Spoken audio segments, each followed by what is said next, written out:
dónde y cuándo se originó la civilización, los expertos han elaborado muchas teorías, pero a veces las evidencias contradicen por completo todas las hipótesis.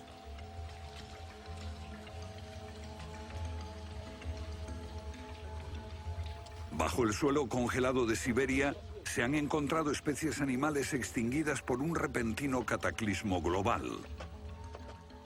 como el mamut gigante.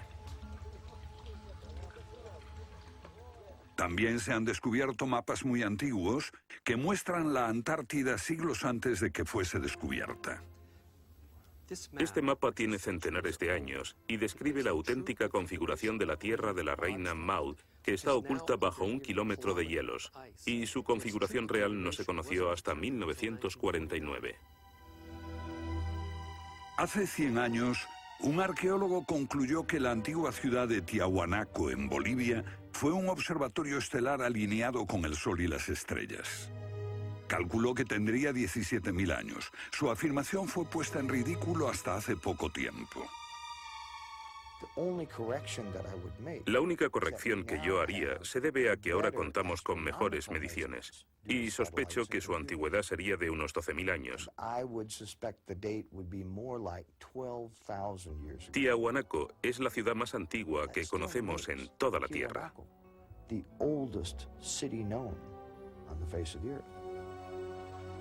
Los geólogos han descubierto que la gran esfinge de Gizeh en Egipto ha resistido siglos de lluvias incesantes, pero estas lluvias solo pueden haber tenido lugar miles de años antes de los faraones. ¿Fue construida la esfinge antes de los comienzos de la civilización?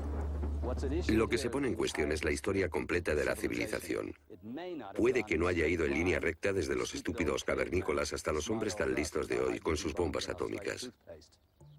A veces, las pruebas que se hallan rompen todas las reglas. En este documental entrevistaremos a personas que están juzgando meticulosamente esas evidencias y elaboran nuevas teorías que pueden cambiar nuestra idea de la civilización humana. Esta enorme cara fue tallada por los antiguos olmecas de México. Se cree que tiene al menos 2.000 años y es inequívocamente africana. Sin embargo, se supone que los negros no llegaron a América hasta después de Colón. En su libro De la Atlántida a la Esfinge, el escritor Colin Wilson recoge indicios de lo que él y otros creen que son los rastros de una avanzada cultura anterior al comienzo de la historia.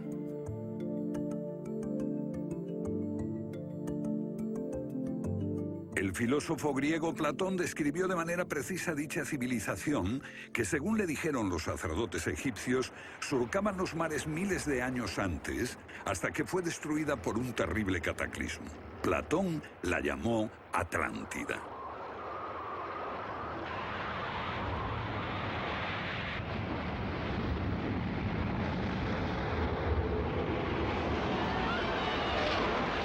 La Atlántida. Un terrible cataclismo. Sabemos de una catástrofe así por otro mito, el diluvio bíblico, Noé y su arca, un mito igualmente despreciado por los científicos.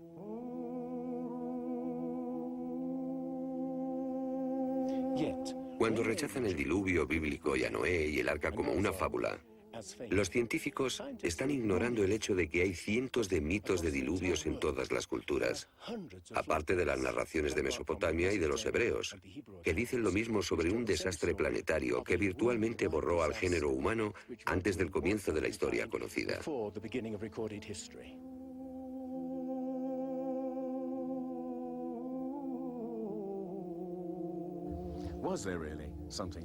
¿Hubo realmente algo parecido a un diluvio? Y si así fue, ¿existió una civilización anterior a todas las otras? Digo una civilización, y no la Atlántida. Porque en cuanto se menciona la Atlántida, el científico exclama, «Oh, no», y deja de escucharnos.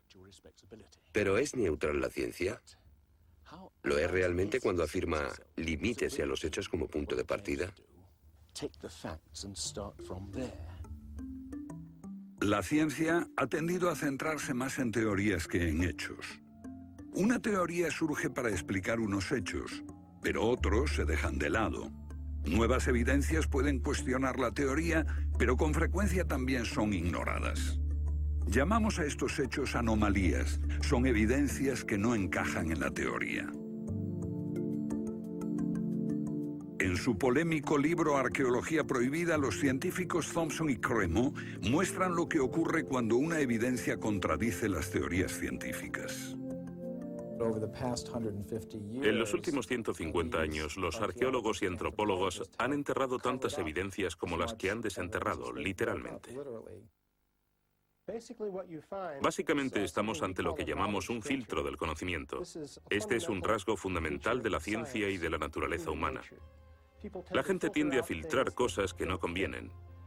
Cuando los científicos ven que algo no se ajusta al paradigma aceptado, tienden a eliminarlo. No se enseña, no se discute, y la gente ni siquiera se entera de ello.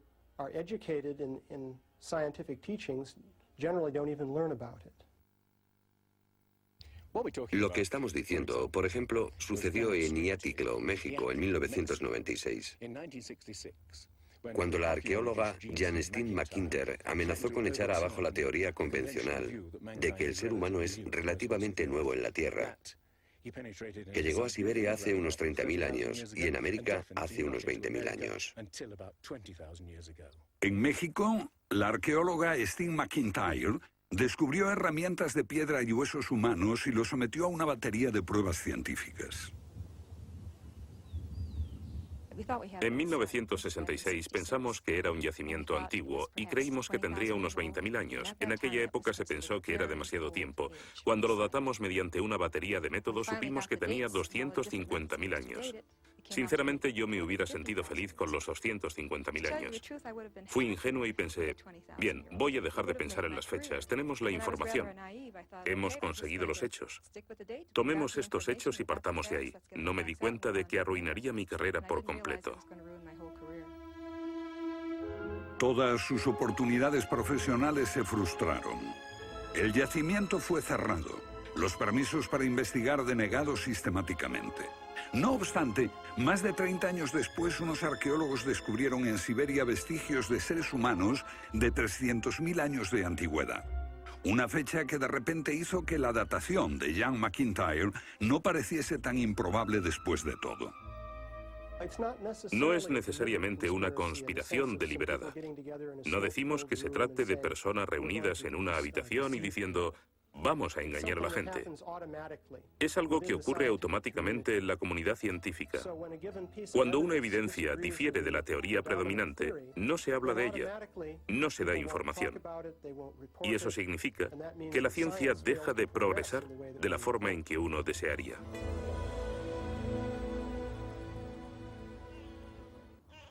¿La ciencia está pasando por alto evidencias de un pasado que hemos olvidado?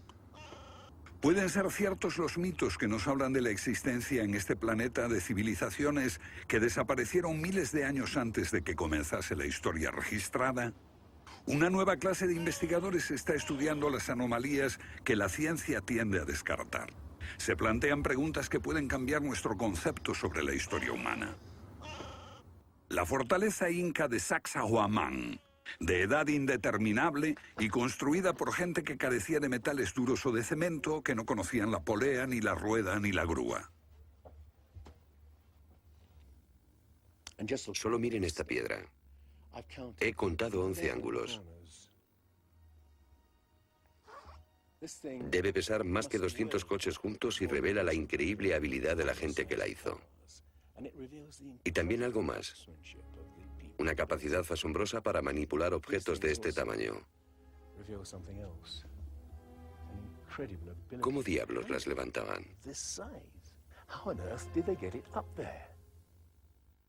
Bolivia, las misteriosas ruinas de Tiahuanaco.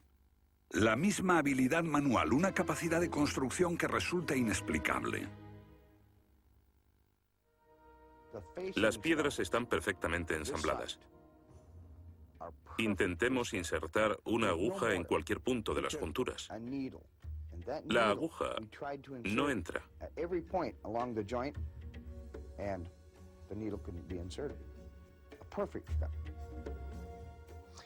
Cuando los conquistadores españoles le preguntaron a los incas si ellos habían construido Tiahuanaco, respondieron, no, no la construimos.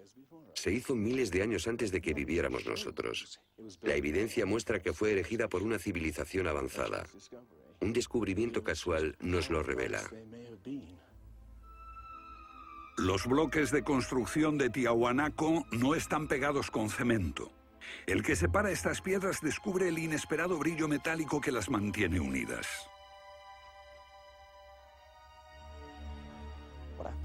Lo que encuentro asombroso es que para trasladarlas a cada uno de los lugares donde empleaban este material, ellos tenían que contar con una especie de planta de fundición móvil para licuar el metal. Y aquí hay un uso similar de tornillos metálicos y piedras finamente unidas, como esta en forma de L. Pero estamos en otro continente. África, Egipto, la tierra de las pirámides. Las 3 pirámides de Gizeh, una maravilla del mundo antiguo. Otro pueblo que no conocía la rueda, ni la polea, ni la grúa. ¿Cómo podían transportar bloques de 100 toneladas? Su tecnología no se puede explicar ni imitar. Soy ingeniero y puedo decirles que levantar bloques de este tamaño, de este peso, requiere una grúa especial. Una gente que carecía de tales grúas o de una simple polea o una rueda, empleando herramientas de cobre, ¿cómo pudieron hacerlo? Bobal cree que la Gran Pirámide de Gizeh era mucho más que una tumba y que revela un sorprendente nivel tecnológico. En su libro Guardián del Génesis, Robert Bobal y Graham Hancock enumeran muchas hazañas inexplicables. Chris Dunn, experto en perforaciones. Bueno, permítanme una pregunta. ¿Cómo cree que lo hicieron? El sarcófago de la Cámara del Rey. ¿Cómo lograron unos constructores primitivos que la superficie interior encajase con la superficie de la piedra del sarcófago al milímetro? Esta habilidad requiere profundos conocimientos de física. Es un misterio como la perforación misma. Primitivamente, la típica manera de hacerlo sería con una sierra de arco, un berbiquí. Introducirían la herramienta en la pieza usando arena o un diamante, pero pienso que eso supondría mucho tiempo, muchos años para hacerlo.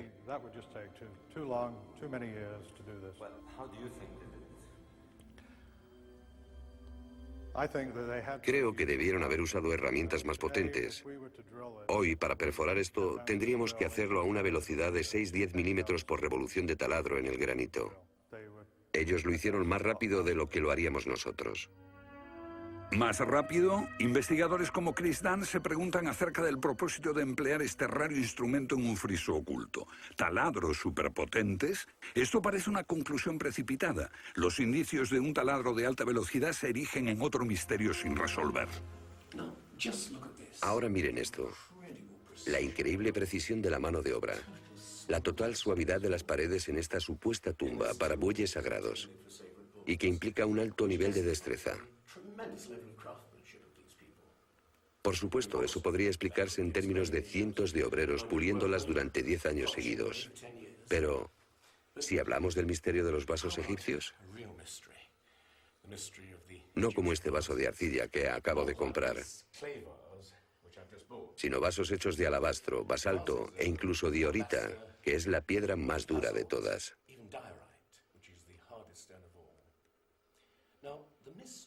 Es bastante fácil ver cómo se podría ahuecar taladrando directamente hacia adentro.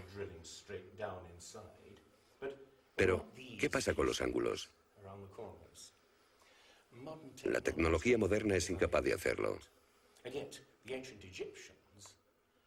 Sin embargo, los antiguos egipcios moldeaban miles de piezas. Algunas de ellas 2000 años antes de la civilización que se supone surgió aquí. ¿Cómo? Otro misterio sin explicar. Inexplicable.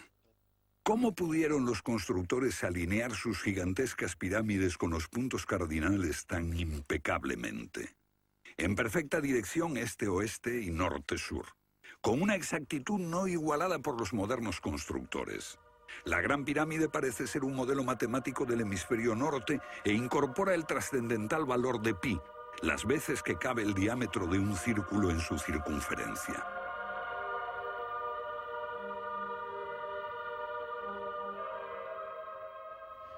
Está claro que lo que aquí tenemos es un avanzado sistema de matemáticas y tecnología, en un tiempo que no conocía su existencia.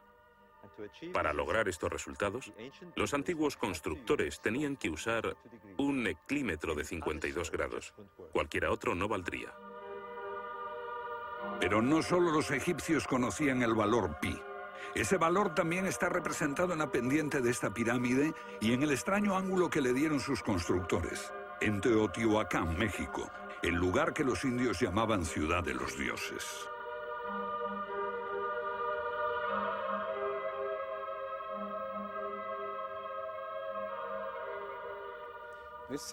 En su época, esta ciudad fue más grande que la Roma imperial. Lo que pueden ver es una serie de estanques que llenaban de agua, cuya superficie lisa reflejaba los cielos y cuyas ondas podrían servir como anuncio de terremotos. Estos templos, en el lado opuesto, se cree que representan cuerpos celestiales. Una cosa está clara: todo el lugar parece tener una especie de obsesión con la astronomía y la eternidad. En los equinoccios, el 21 de marzo y el 21 de septiembre, estas pirámides proyectan sombras gigantes, lo que las convierte en un perfecto reloj para la medición del tiempo. Como si proviniesen de una fuente común, las antiguas civilizaciones de todo el mundo exhiben un sofisticado conocimiento de los cielos que todavía nadie ha explicado. Fascinación por el sol, las estrellas. El lento e inexorable movimiento de la Tierra determina que las constelaciones parezcan viajar por los cielos nocturnos y por las épocas.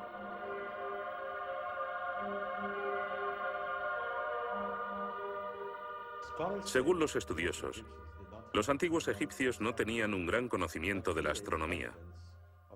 Pero en el templo de Dendera hay muestras de su sofisticado conocimiento del cielo. Miren las constelaciones del zodíaco: Leo, Tauro, Piscis. Y aquí, la constelación de Orión. Bauval cree que la astronomía es la llave de muchos misterios de las pirámides. Los antiguos egipcios veían en la constelación de Orión a su dios Osiris, señor de los muertos y la vida ultraterrena. Bauval halló el reflejo de ese dios en las pirámides de Gizeh.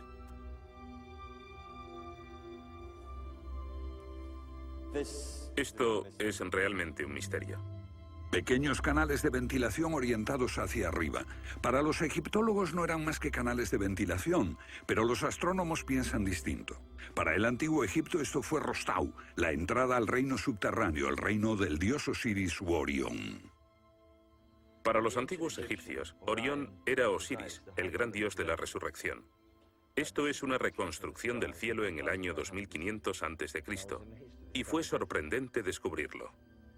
Los canales apuntan a Orión y a la estrella Sirio, que era Isis, la esposa de Osiris. En textos antiguos, Bauval descubrió que deben de haberle servido una ceremonia secreta para la resurrección de los faraones muertos, que renacían como estrellas en la constelación de Orión. Uno de esos textos dice: «Oh rey, permite que atraviese el serpenteante canal, la Vía Láctea, hasta el punto donde está Orión».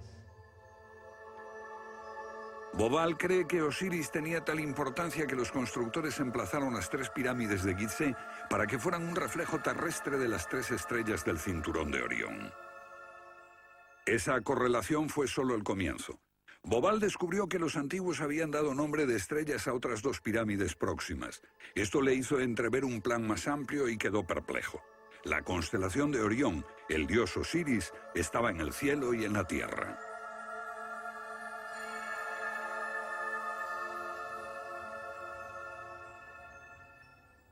México, donde Teotihuacán presenta otro paralelo. Una leyenda la llama la ciudad de los dioses y sugiere que su propósito era convertir a los hombres en seres celestiales. Como ocurre en Egipto con las pirámides de Giza, los mitos hablan de la reencarnación en las estrellas. Ese es el secreto de Teotihuacán.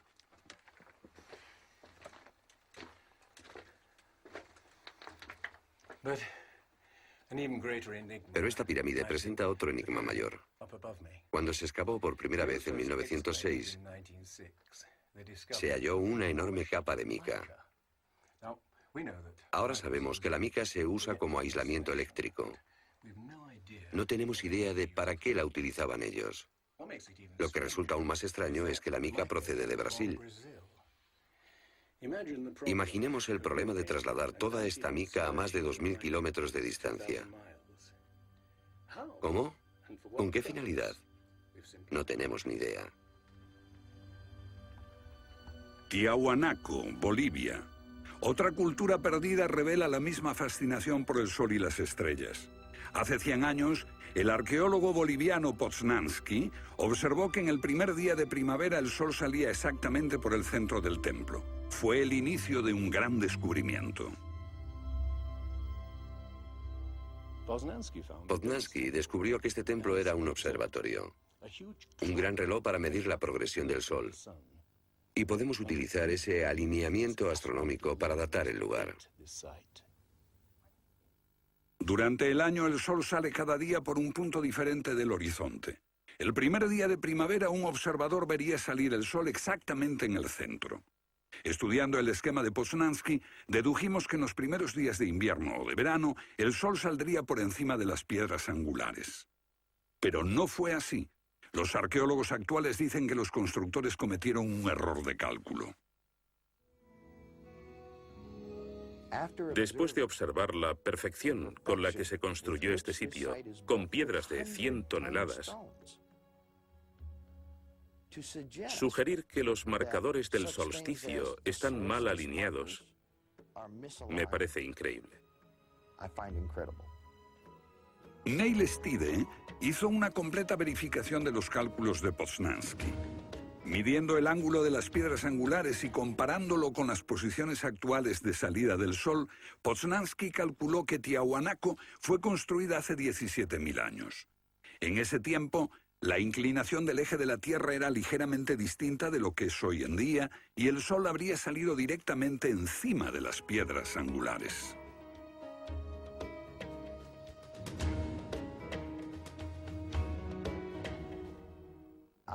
Yo sospecho que la fecha sería más bien de 12.000 años.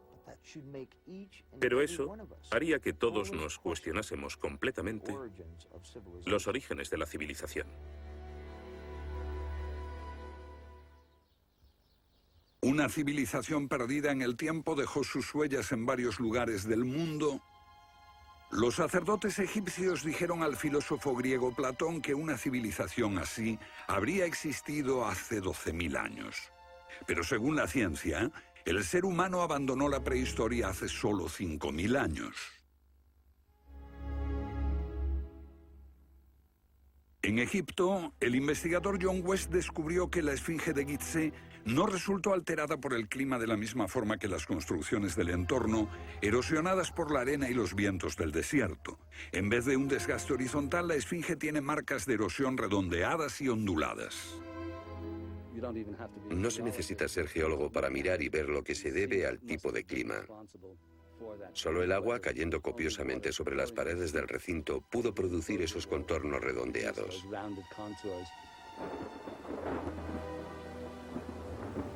¿Agua en el desierto del Sáhara? Ciertamente no en tiempos de los faraones. Para eso hay que trasladarse a finales de la era glaciar. Unos 10.500 años antes de Cristo, miles de años antes de que existiesen los faraones. ¿Pero por qué entonces la esfinge tiene cabeza de faraón?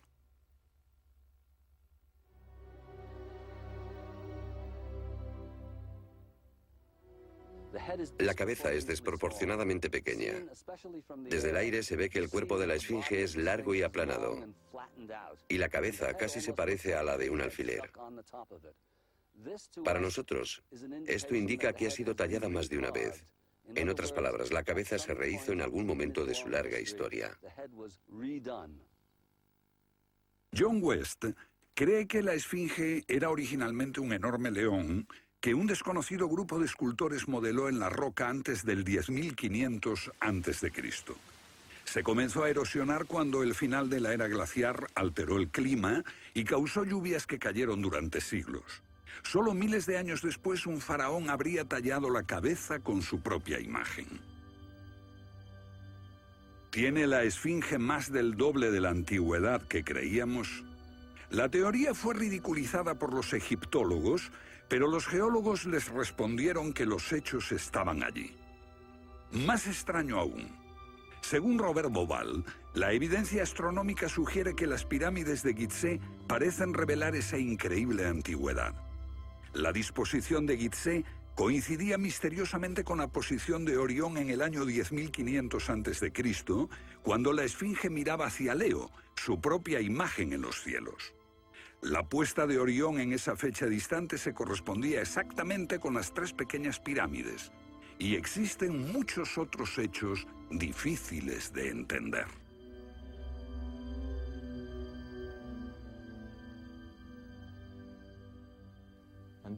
Esto coincide exactamente con las ideas que se desarrollaron tras los análisis geológicos de la esfinge. Dos ciencias sólidas indican que la esfinge podría remontarse al año 10.500 a.C.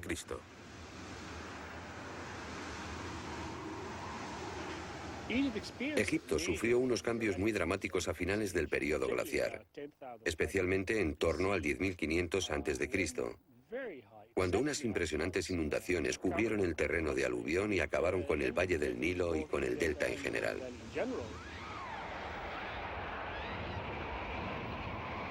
«10.500 años antes de Cristo, un periodo de inundaciones.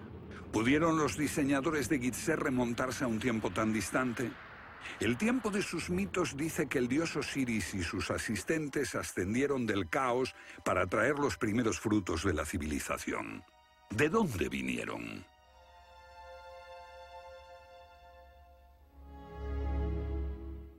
Un dios muy parecido fue el señor de la antigua Tiahuanaco en Bolivia. Aquí, en esta misteriosa ciudad de Tiahuanaco, era el dios que ellos adoraban. Alto, con barba, descrito como blanco, Viracocha llegó en tiempos de caos y destrucción, atravesando los mares para llevar a la raza humana una especie de renovación. El dios blanco Viracocha. En México conocido como Quetzalcóatl, que llegó con otros para traer los primeros frutos del conocimiento. Su símbolo está por todo Teotihuacán. La serpiente emplumada, símbolo del enigmático dios Quetzalcóatl que llegó desde el este después de tremendos cataclismos para traer la civilización a esta parte del mundo. ¿Pudieron dioses como Osiris, Viracocha y Quetzalcóatl haber sido personas reales que llegaron de muy lejos? ¿Eran supervivientes de un cataclismo que destruyó sus hogares y su civilización?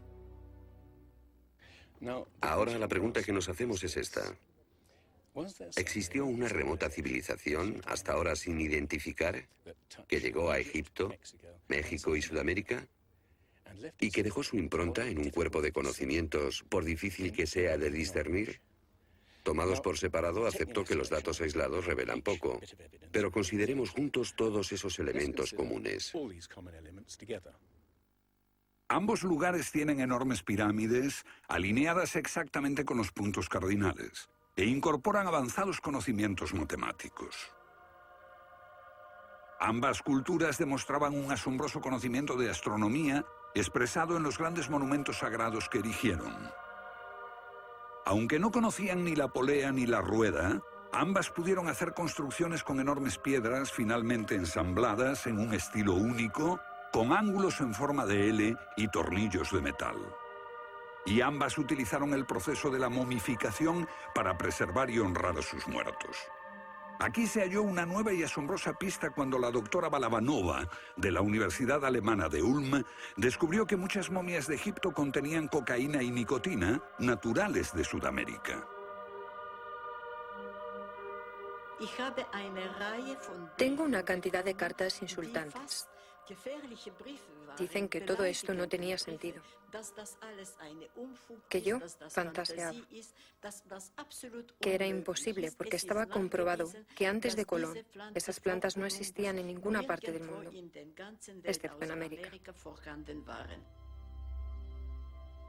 Pero su investigación se repitió con cientos de momias y no quedó lugar a dudas. En un pasado remoto, unos navegantes atravesaron el mar e influyeron en las culturas a ambos lados del Atlántico. La idea está sugerida incluso por lo que no está allí. México, la antigua cultura de los mayas. Los sacerdotes mayas tenían tablas para predecir los eclipses de sol y de luna. Pero hay algo muy extraño. No conocieron nunca el simple principio de la rueda. Podían visualizar la eternidad pensando en millones de años, pero jamás aprendieron a pesar un saco de grano. Esta compleja civilización murió finalmente porque no supo desarrollar métodos de agricultura para alimentarse. Lo que estoy sugiriendo es: ¿puede que ellos heredaran una parte específica de su conocimiento de una civilización anterior, mucho más sabia? Un contacto. A veces la evidencia está ahí para que la veamos todos. Los antiguos olmecas en México pusieron a sus soberanos caras africanas. ¿Qué les parece esta? Tallada por esos mismos olmecas. Es genéticamente imposible que un indio tenga barba, pero aquí está la cara de un blanco caucasiano, esculpida 2000 años antes de que los españoles llegaran al Nuevo Mundo.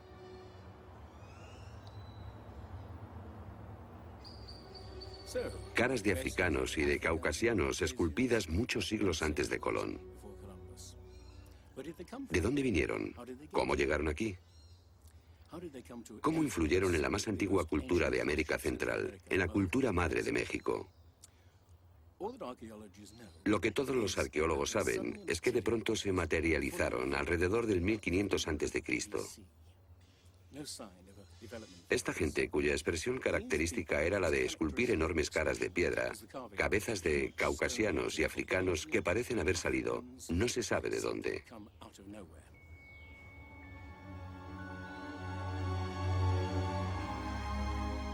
Oaxaca, la antigua ciudadela del Monte Albán. Aquí, en el sur de México, está el último testimonio de esos misteriosos hombres. Porque estas figuras esculpidas en piedra parecen corresponder a muertos en combate, desnudas, desamparadas, la mayoría castradas. Este puede reflejar el momento en que estos hombres desaparecieron de la historia.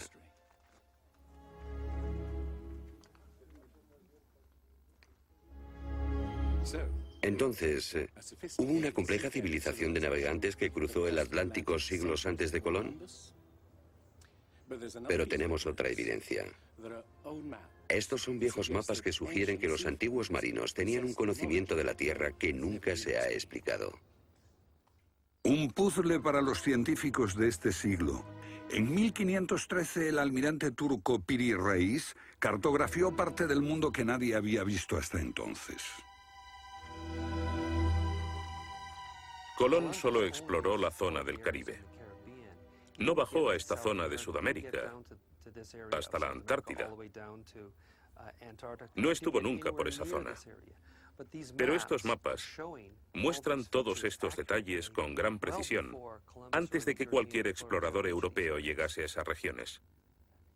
Este mapa, de muchos siglos, describe la configuración real de la tierra de la reina Maud, que ahora está sepultada bajo 1 kilómetro de hielo. Y su forma precisa no se determinó hasta 1949. Inexplicable. Los cartógrafos han meditado mucho sobre la extraña proyección cartográfica utilizada en el mapa. Hallaron un parecido con el que utiliza un moderno submarino nuclear que hace mediciones del mundo mientras se aleja de un punto de referencia. En este caso, el centro está en Egipto. ¿Es ese el hogar de los antiguos cartógrafos? El mapa muestra exactamente esta parte del mundo, pero hay más. Para mí, el aspecto más significativo del mapa de Piri Reis es que describe exactamente la longitud. Algo que los europeos no fueron capaces de hacer hasta el siglo XVIII. La longitud. Esa historia comenzó en estas playas en 1707, cuando la flota inglesa navegaba por el Mediterráneo hacia Inglaterra. En aquellos días era bastante fácil determinar a qué distancia estaba el norte o el sur, midiendo el ángulo que el Sol y las estrellas formaban con la superficie de la Tierra. Pero no había técnicas para determinar lo lejos que estaba el este o el oeste. ¿Longitud? El almirante Sir Clutley Saffold se enfureció cuando un marinero del oeste del país le dijo que estaba alejándose unas 20 millas del este y era probable que la flota naufragase en la costa. Cuando sus oficiales le dijeron que el rumbo era correcto, mandó ahorcar al marinero por insubordinación. En sus últimos momentos debió haber deseado no haberlo hecho. Los barcos se habían hundido antes por millares. Pero entonces la pérdida de una flota entera promovió la búsqueda de un reloj preciso para calcular la longitud. Tuvieron que pasar 2 generaciones antes de que finalmente se consiguiese. No obstante, el mapa de Piri-Reis ya mostraba un conocimiento de la longitud al menos 250 años antes. En el mapa de Piri-Reis se menciona el hecho de que se trate de una recopilación de muchas otras cartografías. Son copias de copias de copias. La mayoría de quienes los han estudiado creen que esos mapas proceden de los tiempos de Alejandro Magno, pero son incluso mucho más antiguos. Mapas del mundo confeccionados antes de que supiésemos navegar por los océanos. Técnicas de construcción inexplicables, un complejo conocimiento de las matemáticas y la astronomía. Si existió una tecnología tan avanzada capaz de dar sus conocimientos a los constructores de la Esfinge y a los pueblos de los Andes y México, ¿qué pasó con ella?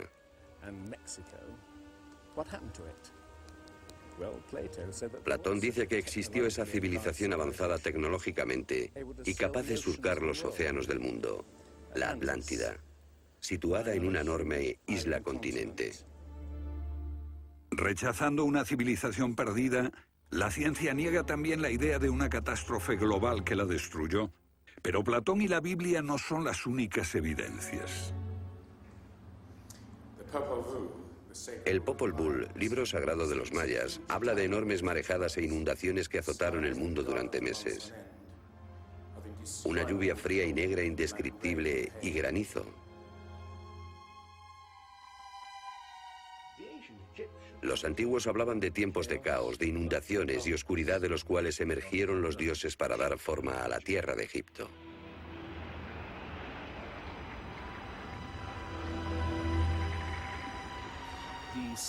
El disco solar de los aztecas se refiere a 4 ciclos de destrucción: por inundaciones, por fuego, por viento y por sangre y guerra. Y prevé el fin del mundo por un enorme cataclismo surgido de las entrañas de la tierra.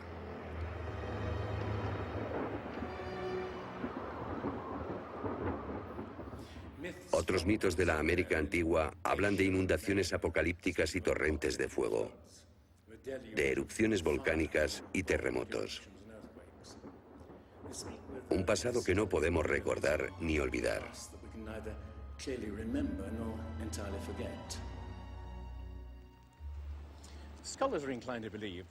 Los especialistas tienden a creer que el diluvio es una fantasía de los viejos poetas. Pero supongamos que los expertos se equivocan. Supongamos que una serie de terribles catástrofes naturales redujeron a nuestros ancestros a pequeños grupos que vivieron apartados y se esparcieron por todo el mundo. Lo que buscamos es una época que coincida perfectamente con los mitos, igual que el zapato encaja en el pie de Cenicienta. Una pista. La fosa de Alquitrán en La Brea, California. Una inmensa sepultura de millones de animales que hoy se ha convertido en atracción turística. Bajo la superficie está el campo de petróleo del lago Salado. El asfalto brota por las grietas y fisuras como un papel cazamoscas y atrapa a los animales. Y encontramos aquí una increíble colección de especies atrapadas en los últimos 40.000 años.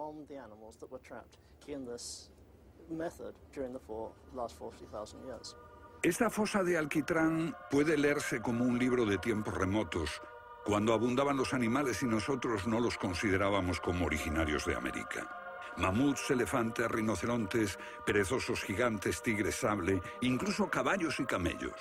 Después, una tremenda catástrofe los barrió, al parecer en unas pocas décadas, en torno al 10.500 a.C., hace más de 12.000 años.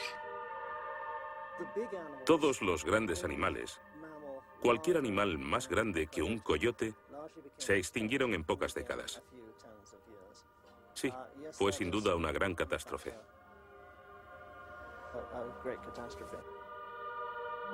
Un registro de la catástrofe. El fin de la era glaciar. En el 10.500 a.C., hace más de 12.000 años. Temperaturas que habían permanecido relativamente estables durante miles de años de pronto se elevaron. Un aumento de temperatura de más de 5 grados en un abrir y cerrar de ojos. Solo entre 3 a 10 años. Se trata del asombroso descubrimiento de unos científicos que perforaron la capa de hielo en Groenlandia para investigar los cambios en la atmósfera. El hielo de Groenlandia ha sido llamado por algunas personas la piedra roseta del clima, porque ver que el clima puede cambiar tan rápidamente es un enorme descubrimiento. Y este cambio ocurrió en un periodo de entre 3 años y una década. Hemos observado cambios espectaculares en la química de la Tierra. Y descubrimos que en un periodo en el que las placas de hielo estaban empezando a derretirse, es cuando tenemos más señales de sedimentos volcánicos y de mayor magnitud, mayores concentraciones que en cualquier otro periodo en los últimos 110.000 años.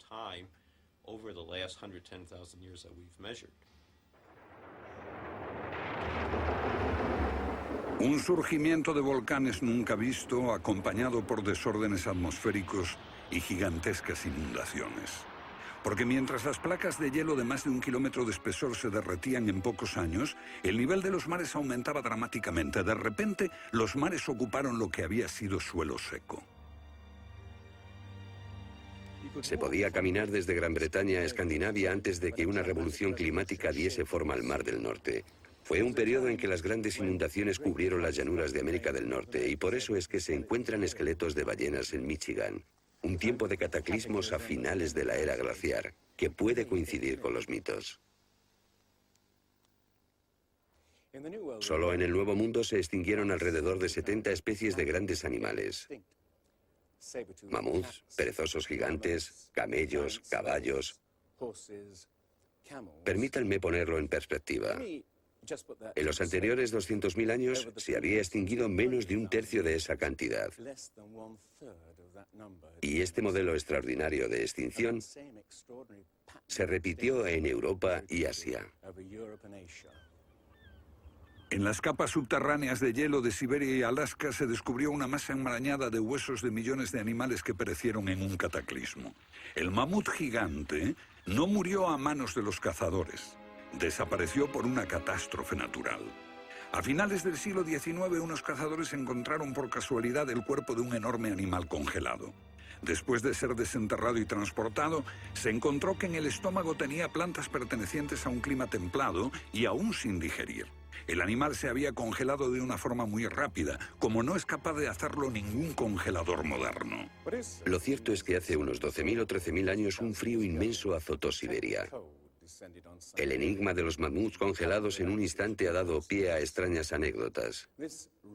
Algunas ciertas y otras no.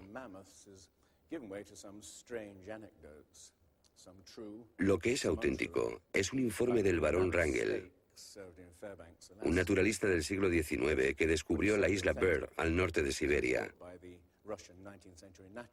donde la arena quedó literalmente mezclada con bancos de huesos y colmillos de mamut y otros animales que habían desaparecido en alguna catástrofe. Esas extinciones masivas, esa imponente actividad volcánica, ese veloz derretimiento del hielo, parecen sugerir que hubo un cambio climático brusco hace 12.000 años. Hay algún factor desconocido que no logramos descubrir.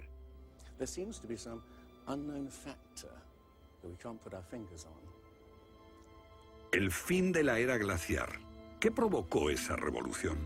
He aquí la gran cuestión. ¿Qué causó el cataclismo? Una de las mejores ideas la ha planteado Charles Hapgood, Él sugiere un desplazamiento repentino de la corteza terrestre. Toda la corteza de la Tierra es solo un tercio de un 1% de la masa terrestre. Como la piel de una naranja, si se suelta, se mueve.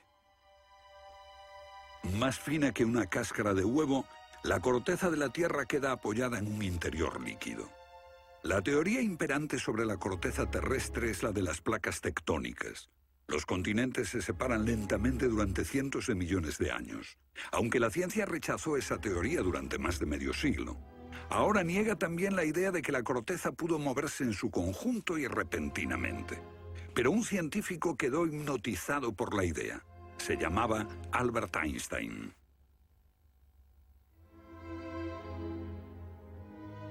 Esto es un resumen de lo que dijo. Cuando me encontré con el trabajo de Hapgood, quedé conmocionado. Se trataba de una idea simple, pero que podría explicar una serie enorme de problemas. Hapgood tenía esa teoría. La cuestión era cuál fue el mecanismo que puso en movimiento el gigantesco conjunto. Y fue Einstein quien planteó una sugerencia. La enorme cantidad de hielo que rodea a los polos puede tener 3 kilómetros de espesor.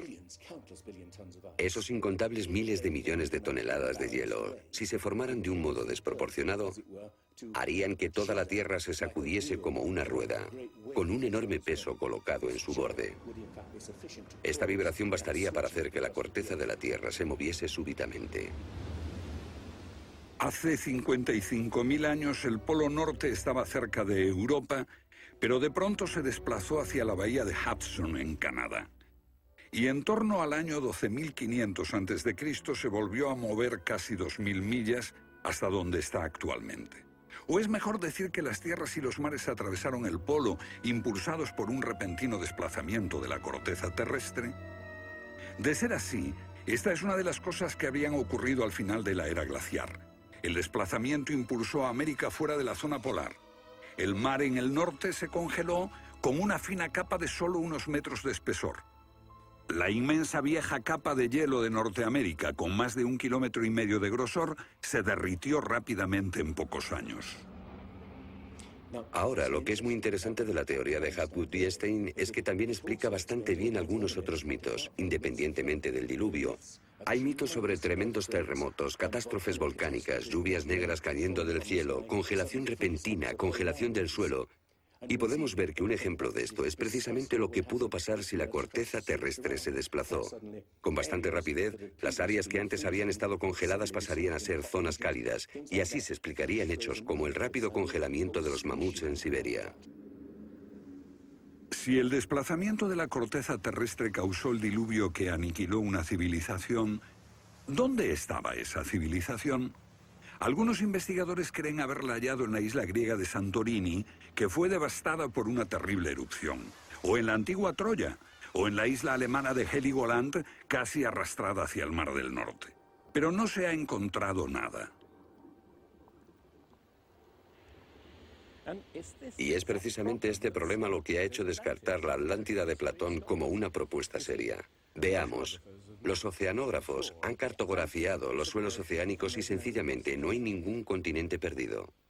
¿O sí? Platón describe la Atlántida como una vasta isla-continente con montañas situada en medio del océano. Y el océano, por supuesto, es el océano que rodea toda la Tierra.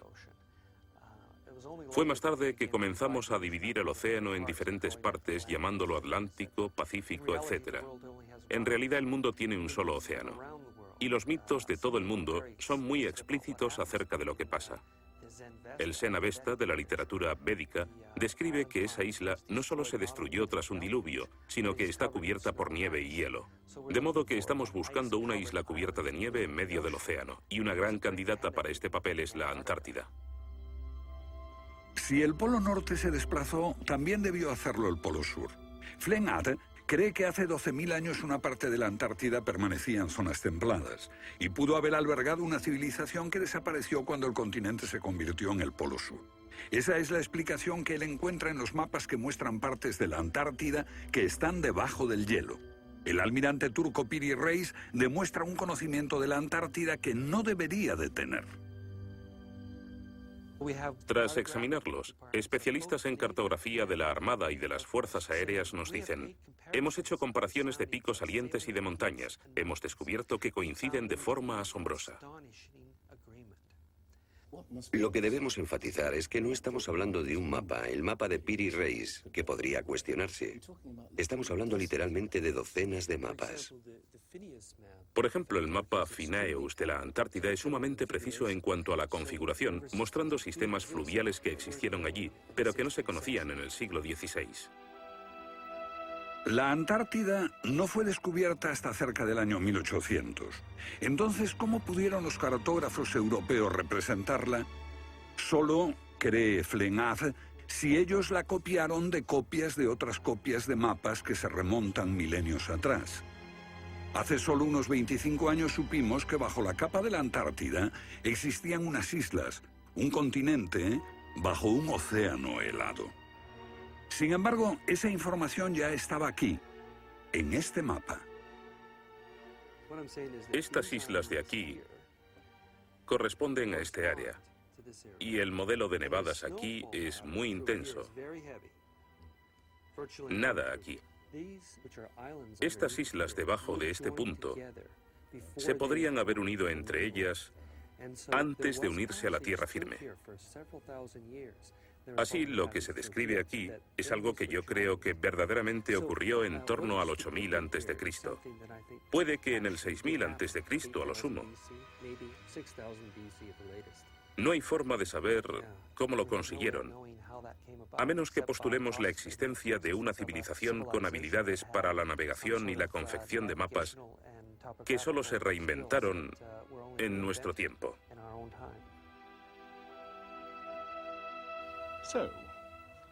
¿Fueron los comienzos de la civilización humana más remotos de lo que suponíamos? Puede que uno sienta que muchos elementos de esta hipótesis suponen conjeturas extravagantes que, vistas por separado, pueden ser todas discutibles. Pero si juntamos esas piezas como las piezas de un puzzle, se empieza a ver que surge un modelo. Una civilización que se desvaneció y fue olvidada mucho antes de que comenzase el registro de la historia.